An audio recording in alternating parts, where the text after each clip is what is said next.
Welcome everyone to the Kimberlite Artificial Lift and Production Chemicals webinar. My name is David Batt and I'm the president of Kimberlite Research, and I'm glad that you're able to join us today. This is our 14th webinar for Kimberlite, and our past webinars have included reviews of many of the oil field products and services used in the industry, such as drilling services, artificial lift, cementing, surface wellheads, subsea, including pipeline integrity. In fact, just last month, our webinar last month was for perforating and completion fluids, and the month prior to that, it was covering the hydraulic fracturing services market, looking at dual fuel, ESG issues, and simultaneous hydraulic fracturing behavior. Let us know if you or your colleagues would like access to one of our prior webinars, or if there's an oil field product and service that's most important to you.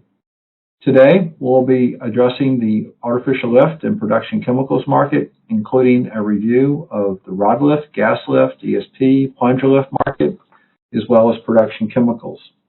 Please feel free to send any questions that you have through the chat box, and we'll be glad to address them as we go. For those of you that are not as familiar with Kimberlite Research, I'll give a brief introduction and background, and then we'll kind of dive into the artificial lift and production chemicals. At Kimberlite Oilfield Research, each year, we personally interview through one-on-one phone interviews about 3,000 users of oilfield services globally. About half of our research is international, half is North America. Some of you on the call with us today may have participated in one of our Kimberlite industry studies, and if you have done that, thank you. I really appreciate that, because it's with your gift of feedback that we're able to aggregate these results and findings and share them with you.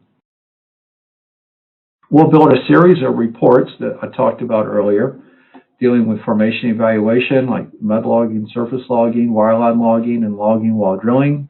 These reports will be updated and published before year end. Drilling services, cementing services, surface wellheads, and cementing services will be published here coming up at the end of 2021. Completion, production, and subsea. And as I mentioned today, we'll be covering the artificial lift reports. The data set that I'll be presenting to you is fairly rich and multidimensional. I'll be using quite a bit of this exhibit that we call the quadrant map, or the value map, in which we cross-plot supplier performance on the x-axis versus pricing competitiveness or pricing strategies on the y-axis. And so before we begin, I just want to make sure everyone understands how to properly interpret this value map, if you will. Any suppliers that plot in the top right-hand quadrant are viewed as premium suppliers. They deliver better than industry average performance. You do pay a little bit of a premium for them. They cost more, but they're worth it. Those that plot in the bottom left-hand quadrant are discount providers. They perform below industry average, but offset their performance shortcomings with pricing concessions. So you get what you pay for. So you can pay more, get more, or you can pay less and get less. But you as an oil company can decide what level of service that you need. Any suppliers in the bottom right-hand quadrant are viewed as being value advantaged. Any suppliers in the top left-hand quadrant are competitively disadvantaged, and they're really going to struggle to be able to maintain their market share and their customer base, because as the operator, begin to shop for services, you'll begin to migrate from suppliers in the top left-hand quadrant to those in the top right or the bottom right-hand quadrant. So with that, I say we just go ahead and dive in. You know, one of the things that we really like to take a look at first is overall market sentiment. When we ask the oil and gas operators globally if they plan to spend more money for artificial lift expenditures in 2022 versus 21, what we find that globally on a worldwide basis, about nearly half of the operators plan to increase their artificial lift expenditures, and the other half expect to kind of keep their expenditures level and unchanged. Very few oil and gas operators, about 7% worldwide, report plans to decrease their artificial lift expenditures. This equates to the diffusion index of 70. You may be familiar with the diffusion index. You may recall that 50 is no change in economic activity. Any index or indices above 50 reflect economic expansion. Any indices below 50 reflect economic contraction. You can see during the COVID year of 2020, the North America land market for artificial lift services dipped into contraction. International dipped to kind of a static level of 50, and offshore didn't quite move into full contraction mode. But generally speaking, the artificial lift market was impacted by COVID. But when you compare the artificial lift market to that of drilling services or hydraulic fracturing or perforating, and this is for U.S. land, you can see how volatile drilling services and hydraulic fracturing are, how they went into a deep contraction mode, and artificial lift was able to be a little bit more resilient, if you will, from a production solutions perspective. And that's largely driven by, even in low oil prices, while the number of drilling rigs may be severely cut back, in many cases, we're still trying to keep the preponderance of our wells producing. Looking ahead to 2022, we project about 13% more wells to be drilled in the United States for 2022 versus 21. So the backdrop looks positive for a fairly increased activity level for 2022. Even internationally, we're seeing increases or planned increases ranging from 10 to 16% between offshore and international, and Canada up 24%. So we continue to see a very positive backdrop setting up for 2022.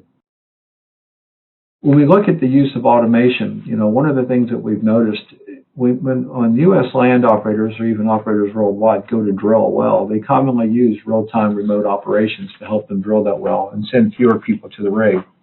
We're also seeing, when you get to the production solution space, that more and more operators are beginning to increase use of automation. You really don't have any operators planning to decrease automation.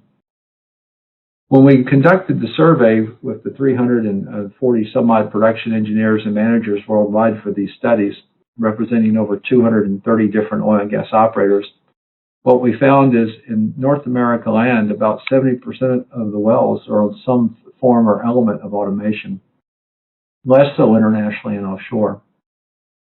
When we ask the oil and gas operators where they'd like to see improvements in automation, what we find is the preponderance of the feedback deals with predictive failure analysis and enhanced algorithms and artificial intelligence to be able to predict and to derive when failures are going to occur. If you go back to the 2020 report, since we update this report every year, in 2020 and even in prior years, most of the desired improvements in automation were around lowering the cost, make the automation systems more user-friendly, being able to integrate. But today, in this new digital age that we're moving into, more and more oil and gas operators are wanting to use the data that they have to try to be forward-thinking and forward-looking, if you will, for failure prediction. So we expect that to continue. In terms of plans to use downhole pressure and temperature gauges for gas lift systems, we continue to see that oil and gas operators that use gas lift systems are willing to continue to invest in about 1 in 3 of their wells on land and 2/3 of their wells offshore with downhole pressure temperature gauges. Again, these pressure temperature gauges and will be used to optimize the performance of the well and the injection rates of the gas lift system. And so we continue to see trends of, even in the production solutions market, oil and gas operators wanting to be able to use more data to help optimize production through automation, through the use of pressure temperature gauges. So that's a good thing. Now today we'll be covering a lot of different artificial lift systems, from rod lift systems to electric submersible pumps, gas lift, plunger lift, and progressing cavity pumps we may touch on as well. And some of the big changes that we've seen, particularly in the United States land market, is when you look at the installed base of the wells out there, what you find is about 50% of them are rod lift. If you went back just 10, 15 years ago, you would have found that 75 to 80% of the wells were rod lift in the United States land market. But U.S. land operator behavior has changed quite considerably with the advent of the growth in the unconventional market. When you look at the unconventional market, most operators will typically drill, flow the well, and then they will typically use multiple forms of artificial lift during the typical life cycle of an unconventional well. In most cases, oil and gas operators will start with gas lift or ESP, and then eventually over future years migrate to a rod lift system. So they're commonly going to use 2 or 3 systems over the life of the well, whereas before, say, 2014-15, most oil and gas operators in the United States land would typically drill their unconventional well, put it on a predominant form of lift, commonly rod lift back then, and walk away. But that's not the case anymore. ESPs continue to begin to edge out gas lift systems in many ways because people are familiar with ESPs. They believe that ESPs provide higher initial production rates. The failure rates with ESPs has improved, generally speaking, over the last 3 years. And in addition to that, there's a very attractive commercial arrangements for ESPs. You can purchase your ESP, you could lease your ESP, or you could do a hybrid model.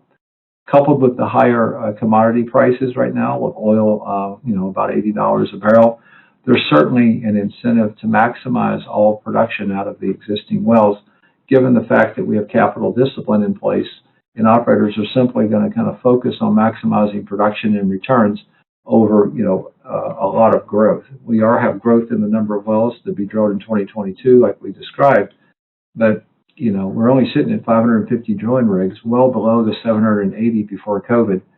And so we may grow to 600 drilling rigs next year, but we're not going to get back to those 800 drilling rig numbers.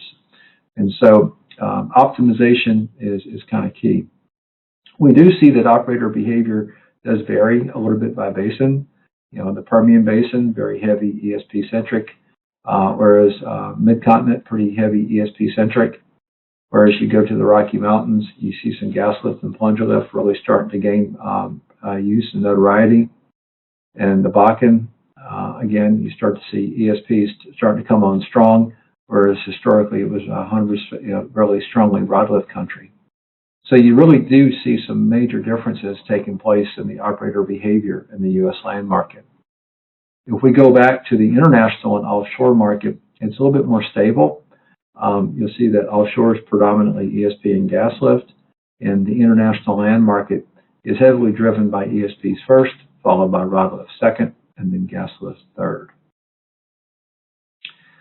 So that kind of takes us through some of the behaviors. If we can forecast some of the artificial lift demand trends, you can see how rod lift installations increased actually through COVID, because a lot of the wells that were previously drilled in prior years were converting over to rod lift, whereas in the COVID year, when we drilled so many fewer wells, gas lift and ESP installations declined because we just drilled fewer wells, but you can see the growth. When you look at the size of the market, you'll see that the ESP market is the largest of the sizes, projected to grow in excess of $2 billion by 2024. Rod lift continues to grow. It will take a slight decline in 22 as we drilled fewer wells in 20 that were put on ESPs that will be converting over to rod lift. So we track all this here at Kimberlite. If this is an area of interest for you, just let us know. The Permian Basin comprises the bulk of the market for artificial lift services. It comprises about 70% of the ESP market, 50% of the gas lift market, and 40% of the rod lift market. Some other trends that we see before we dive into the customer reviews are the use of used, refurbished, or inspected sucker rods continues to be fairly dominant. It makes up about 29% of the sucker rod use in the Permian, 48% of the Mid-Con. You can see that the use of these used, inspected, reconditioned rods, it does vary from basin from year to year. In certain cases, inventory of used equipment is building. In other cases, you see the inventory of used equipment declining. In terms of cold continuous rods and hybrid strings, steel and fiberglass combinations, we see this use heaviest in the Permian Basin. And down on this graph, you can see how consistently in the Permian Basin, the use of used inspected rods has been fairly material, ranging from 23% to a high of 36% down to 29% today. When you look at ESPs, a lot of the oil and gas operators like to lease their ESPs. You see that. Whereas internationally and offshore, they tend to purchase their ESPs. So big difference in behavior there. The market has responded to the flexibility that the U.S. land operators were looking for between CapEx, OpEx, and put together very attractive commercial leasing models, and even including hybrid models where you may want to lease the surface equipment and purchase the downhole equipment. Meantime between failure did decline a little bit in 21 versus 20, but generally has improved. Most U.S. land operators, about half of them, will report that they can get up to 12 months before their first failure. We do see, however, that operators that own and purchase their ESPs report a 28% improved run life versus those that lease an ESP. So even though leasing commercial arrangements may be a little bit more appealing, transitioning CapEx dollars to OpEx, operators that do purchase their ESPs do report improved run times and run life, but that's usually because greater controls on the specifications of the pump and motor, whereas when you lease an ESP, sometimes the equipment that's brought out is kind of fit for purpose, if you will. I think from this point forward, we're going to kind of get into the competitive landscape of the artificial lift suppliers. Regardless of what form of lift that we talk about, be it sucker rides, surface units, downhole pumps, ESPs, gas lift, plunger lift, when we interview you, the oil and gas operators, we'll ask you which suppliers you use. And so we'll collect, which suppliers are being used, market penetration, market shares. You'll commonly find that most oil and gas operators will use 1.5, 2, or 2.5 different suppliers, so they're not always consolidating their business with one supplier. And then for each of the suppliers, we'll get the performance ratings on a scale of 1 to 10 of how the suppliers are performing. And you can see that based on the feedback from you, oil and gas operators, not all of the oil field service companies are performing at the same level. In this case, some sucker ride suppliers are performing better than others. So when we start to benchmark supplier performance from year to year, regardless if we're looking at sucker rides, surface units, downhole pumps, gas lift, plunger lift, ESP, or production chemical suppliers, what you'll find is that you'll look at the overall performance trend, and you can see in this case the overall performance trends, the average dash line is improving year on year. You'll find that some suppliers like TRC, which is a major supplier for used inspected rides, continuously receiving customer review ratings each year that we update the survey, 16, 17, 18, 19, 20, and 21. Their customer review ratings consistently come in above industry average, whereas Weatherford's customer review ratings consistently come in below industry average. And so we'll take these performance review ratings and we'll translate them over to the value map that I'll be spending quite a bit of time with you today on. So when you look at the competitive landscape for the sucker ride market for North America land, what you find is that TRC is viewed as delivering really strong value, if you will, as it relates, because they provide refurbished, inspected rides at a good performance at a considerable value. The market share leader, Champion X, is viewed as delivering strong value that's viewed as being on par with industry average. Weatherford has traditionally underperformed the sucker ride market for the last 6 years in a row, and Tenaris is also viewed as performing below industry average in the market. When you go into the all-important Permian Basin, again, you see TRC and Champion X viewed as delivering the highest value. Liberty Lift, which is an independent provider for surface units, has recently entered the sucker ride market. They have a very small presence, and to date, their customer reviews have been positive as well. When we move internationally for sucker rides, what we find is that the market begins to tighten up between the major sucker ride providers. Tenaris, Champion X, and Weatherford, all three are viewed as delivering really strong value in the eyes of the end users, the oil and gas operators. Schlumberger is competitively disadvantaged in the region for sucker rides. When we move to downhole pumps for North America land, we find that Donan Pumps, that's now part of the Lufkin organization, is viewed as the top performing supplier, delivering best overall value. Market share leader Champion X is positioned as a premium based supplier, costs more but worth it. Weatherford is seen as underperforming, and again has been underperforming for downhole pumps for the most part for the last 6 years, but their pricing strategy and their pricing levels appear to be on par with industry norm here. Endurance is relatively a new player, and they're getting closer to delivering industry average value. Q2, Quinn Pumps 2. You may recall Quinn sold their pump business to Lufkin several years ago. The non-compete expired, and they're back in the business, restarting it up again. When you move to the international land market for downhole pumps for rod lift systems, what you find is that the international land oil and gas operators in aggregate don't see a material amount of variance in the performance of the various suppliers. They all plot in a very similar position on the x-axis here. The biggest difference is in pricing strategy, with Schlumberger most expensive, Lufkin the most price attractive, Weatherford in the middle, and ChampionX up here. When you look at the surface units for North America land as it relates to the major manufacturers or suppliers, if you will, of surface units, there's only 3 today. Lufkin is the premium-based supplier. Liberty Lift is the independent provider, is viewed as the value advantage discount provider. And then Weatherford is viewed as a pretty major player in the market.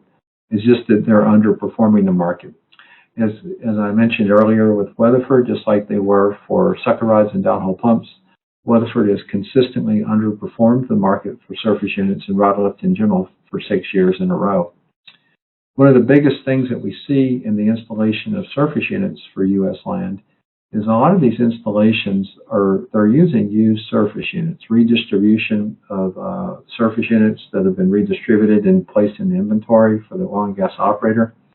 Of the new units that are being sold for surface units, they tend to be the larger XL size units that are being used for a lot of these higher flow rate wells. When we move internationally, we see differentiated value. Lufkin, premium-based supplier. Some of the small to mid-tier independent suppliers shown here in this exhibit as all others are viewed as a discount provider. Schlumberger is competitively disadvantaged, and Weatherford is viewed as performing on par with industry norm.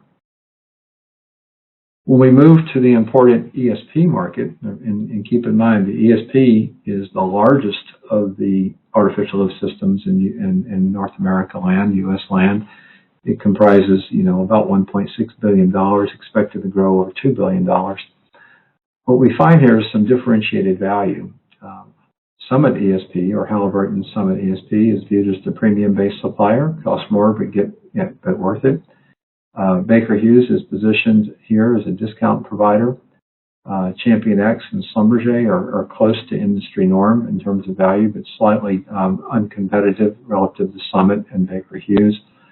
Some of the smaller ESP providers like Endurance, Valiant, and Extract, granted they're not nearly as large as the Summit ESP from Halliburton or Baker Hughes, the customers that are using Valiant, Extract, and Endurance are providing some fairly positive customer review feedback that place these 3 ESP suppliers in a value advantage situation.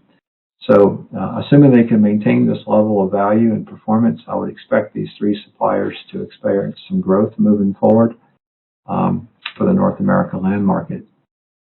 When we move internationally, and the market is largely dominated by Schlumberger and Baker Hughes that have the preponderance of the market share. Baker Hughes is viewed as a bit of an advantage supplier over Schlumberger internationally. Halliburton is expanding into the Middle East, and I would expect to see some growth from Halliburton internationally, given their initial customer reviews place them in a favorable position relative to market share leader Schlumberger. Al-Kharif and Novamet and Barrett's are generally positioned as discount or value advantaged suppliers. When you move into the offshore market, it really does tighten up to really a Schlumberger Baker Hughes show. They have virtually 90% market share. Barrett's and Novamet are positioned as discount provider alternatives. If you just take a quick look at Halliburton really quick for ESPs, I think it's a good one to focus in on. You can see that Halliburton's customer loyalty ratings here in the bottom part of the graph, as measured by the Net Promoter Score, are consistently higher than the industry average, and as a consequence, their market share increased. And so this is a really great example of, for a supplier like Halliburton Summit ESP that provides differentiated customer service and support. You see their field service and technical support ratings and responsiveness ratings tend to trend much higher than industry average. that translates into market share growth. Whereas Baker Hughes, who has historically been the market share leader until recently, someone overtook them, you can see that their service and support ratings were consistently below industry average, and that their customer loyalty ratings, as measured by the Net Promoter Score, consistently trailed the industry average, and that resulted in declining market share. So again, for you, the oil and gas operators that use these services and provide your gift of feedback on the performance reviews of these operators, these service companies, thank you. It's with this your gift of feedback that we're able to show you these trends and competitive positions. Moving to gas lift for the United States land market, what we find is that priority lift improved their performance from 2020 to 2021 and is currently positioned as delivering the best overall value. Flowco, who in the prior years was over here in this bottom right-hand quadrant, is shifted over to the top left-hand quadrant from 20 to 21, but it's very close to the fair value fairway here that you see running. So you see that most of these suppliers, Flowco, Liberty, Weatherford, ChampionX, and Priority, really all viewed as delivering acceptable value. Endurance is the most competitively disadvantaged amongst the group. Liberty Lift is a little bit newer to the gas lift market in the last 2 to 3 years. Recall that they started out with surface units. They've expanded into gas lift, now plunger lift. They've had jet pumps, and now they've got into sucker rods. Weatherford's gas lift performance improved in 2021. In the prior 5 years, Weatherford was an underperformer, but Weatherford does show improvement in 2021, is now viewed as performing on par with industry norm for the first time in 6 years. And ChampionX is also viewed as performing on par with industry norm. If you were to go and break it up by basin, like Permian Basin or MidCon, you start to see some competitive positioning differences. And we see when we start to break this up regionally, we'll see some differences, not just for gas lift, but for rod lift and for ESPs. So if any of you on the call would like some additional data or help, depending upon your area of focus, give us a call and we'll see if we can assist you in assessing your particular market. When we move to plunger lift, what we find is that Flowco performance improved and is positioned as the value advantage supplier. ChampionX, the market share leader, is kind of in this top right-hand premium quadrant. Endurance and Epic are also viewed as delivering a good value.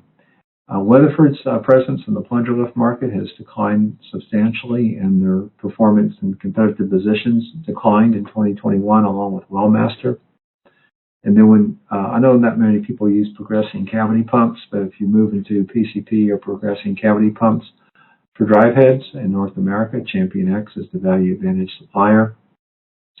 Internationally, you have Schlumberger PCM, and Netge is the discount provider. For ride strings in North America, for progressing cavity pumps, Lifting Solutions out of Canada is viewed as delivering the best overall performance and value, followed by ChampionX. You have Weatherford in the competitively disadvantaged quadrant. Internationally, you've got Tenaris, PCM, and Weatherford. For downhole pumps, you've got Lufkin, Mantle, and Lifting Solutions for North America. And then internationally, you've got PCM, Netge, and ChampionX as the value advantage suppliers for PCPs. If you take a look overall in the artificial lift market amongst just the big players, ChampionX is by far the most dominant performer for artificial lift amongst the big integrated players of Weatherford, Baker Hughes, and Schlumberger. However, there's about 100 different smaller artificial lift suppliers that are out there globally.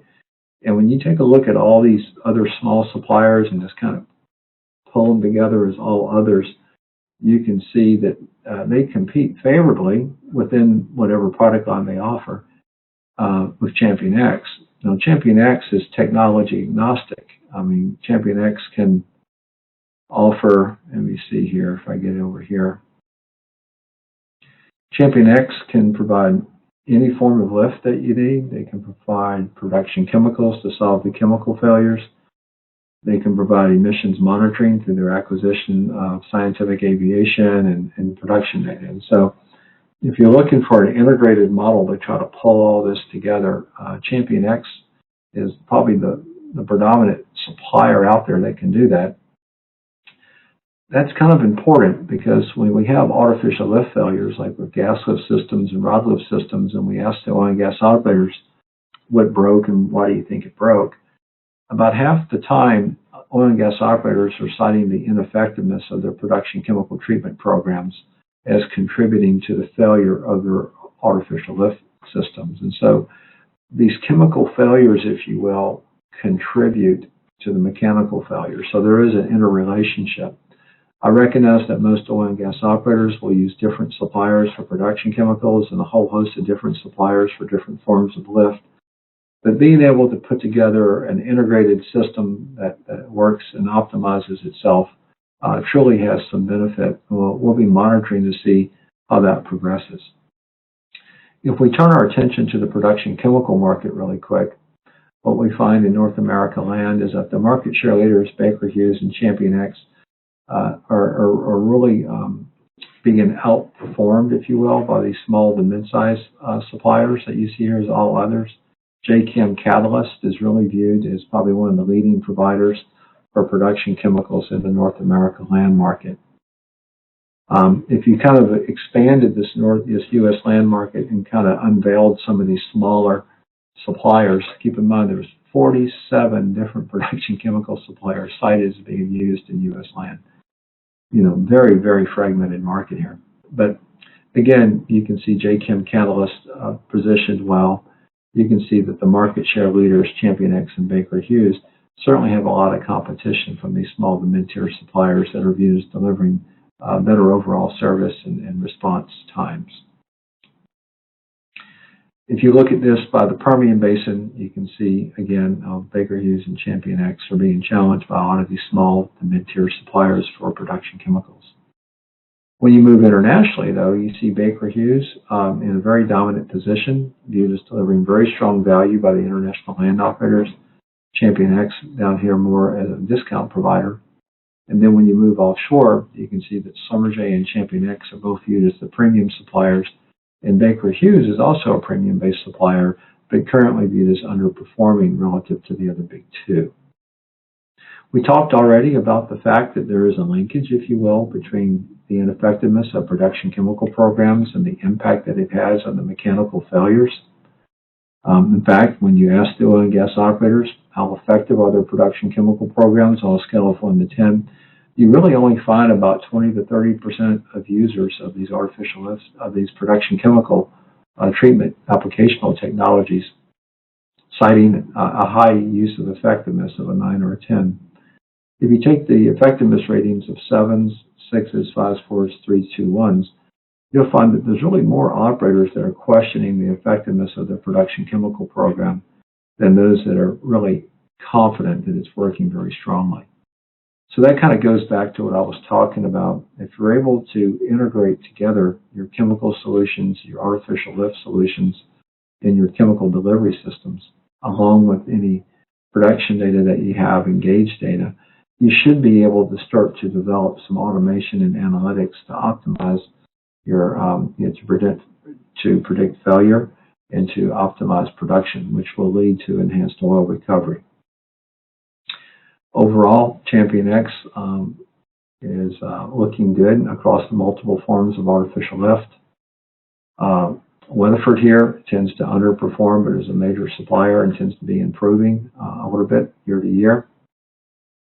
And then, again, just in summary, across the major integrated providers, Schlumberger, Baker Hughes, Weatherford, ChampionX competes favorably. But when you take a look at these other 100 artificial lift suppliers that each provide maybe one or two different forms of lift in different regions around the world, they in aggregate are viewed as delivering good value.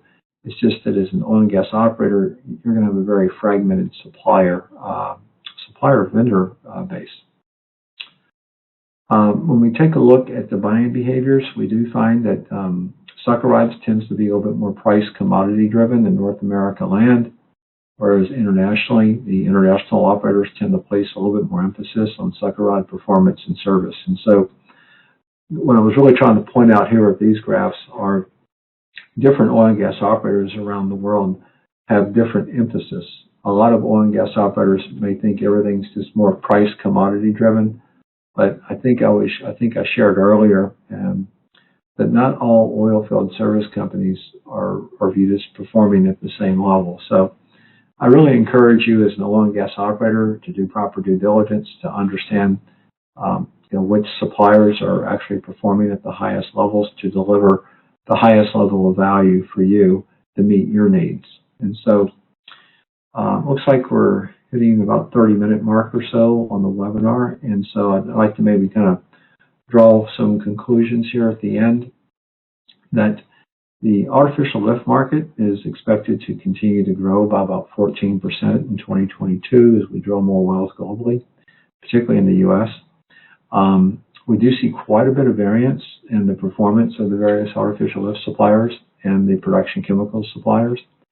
I would like to thank the oil and gas operators who contribute to these reports so that we can benchmark and highlight operational trends and technology adoption and be able to help provide any feedback or help for you as an operator where you may want to look for best value. We're just an independent research firm. In terms of automation and digital adoption, I would expect that the progression of automation and predictive analytics to continue to progress. We see the adoption of these digital technologies being used heavily in the drilling of wells and in the completion of wells. I think it's only logical that eventually these types of digital technologies and analytics will transition more and more into the production world. I would like to say that with the emphasis of ESG, that emissions monitoring has become more paramount. And so probably being able to take a look into your options for measuring your methane and emissions footprint will probably become increasingly important and probably will start to plug into your automation systems and your SCADA systems that are out there to be part of your overall production solutions dashboard. Again, I'd like to thank you for attending the Kimberlite webinar. Reach out to us with any questions or however we can assist you in the future. And thank you for your continued support and with these industry studies. On behalf of the industry and on behalf of Kimberlite, we're going to sign off here and thank you for attending. Bye now.